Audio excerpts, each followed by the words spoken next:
Sasikumar sir வந்து இந்த படத்துக்கு 2 பசங்களுக்கு அப்பாவா பண்ணியிருக்காரு.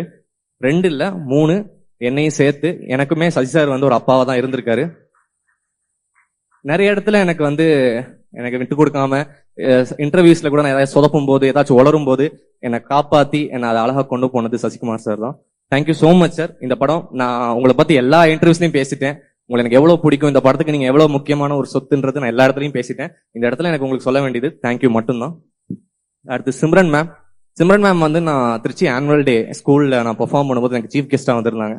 அவங்கள்ட்ட ஓடி போய் அவங்க என்ட்ரி எப்போ ஓடி வந்ததான் எனக்கு ஞாபகம் இருக்கு. ஸோ அதுக்கு நான் அவங்கள வந்து இன்னைக்கு நான் டிரெக்ட் பண்றேன்றதே ரொம்ப சந்தோஷமா இருக்கு. அண்ட் மேம் நீங்க உள்ள வந்ததுக்கு அப்புறம் தான் இந்த படம் அடுத்த கட்டத்துக்கு மேல போச்சு. எல்லாருமே பேசுற ஒரு படமா மாறினது நீங்க உள்ள வந்ததுக்கு அப்புறம். Thank you so much ma'am. இந்த படத்துல நீங்க ரொம்ப நல்லா பெர்ஃபார்ம் பண்ணிருக்கீங்க. உங்களோட எல்லா பெஸ்ட்டையும் நான் வாங்கியிருக்கேன்னு நான் நம்புறேன்.